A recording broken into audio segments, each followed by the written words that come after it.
And for more analysis on the retail sector, joining us now is Burt Flickinger. He's the Managing Director of Retail Consultant Group, Strategic Resource. Burt, thanks for joining us. Thank you, Michelle. Burt, the real question to me is why were retail sales so much better than expected? The fiscal cliff consumers seem to ignore, and fundamentally nothing about the health of the economy has changed. Unemployment's still high, salaries aren't any higher.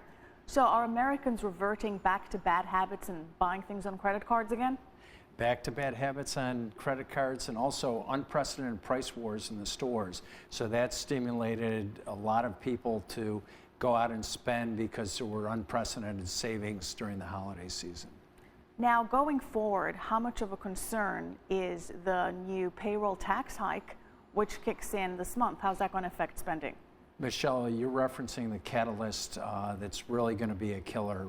There'll be 500 to 700 day retail recession starting between April and August of 2013 that will not end until 2015 because, as you said, people have less disposable income and there are already too many stores chasing too few shoppers with too little money to spend. So a retail recession.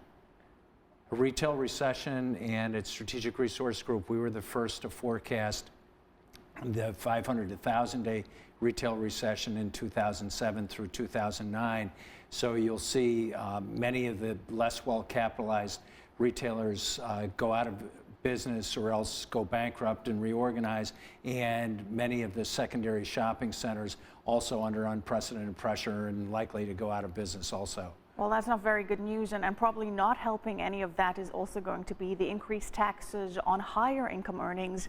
That's probably going to affect luxury retailers. What's your forecast on that? Michelle, as UNCC TV have already reported, pressure for Burberry, pressure for a number of the other luxury retailers, LVMH, have reported disappointing earnings along with Tiffany.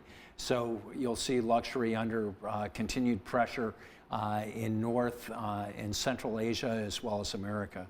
But this particular holiday shopping season, we had a really solid increase. There was a really strong demand for autos, but apparel and furniture also did pretty well. So this was all a pricing war game. Pricing war also because the prices of cotton dropped by about 50% in raw materials.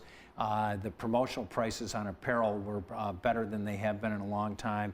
The age of automobiles in the States and worldwide were older than ever before, so there's a big replacement cycle in autos.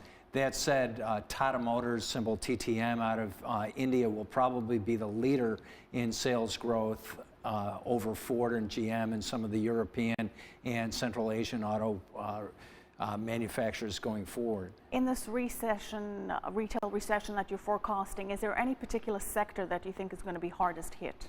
The hardest hit sector is going to be the department store sector, which is down between 1.7% to 2% year over year. The JCPenney's of the world will be hit hard. Sears will be hit hard. They're both working hard to try to turn the business around, but their future's uncertain, and that'll affect a lot of the co-tenants in the shopping malls that they anchor. Okay, well, thank you for that insight, Burt Flickinger of Strategic Resources.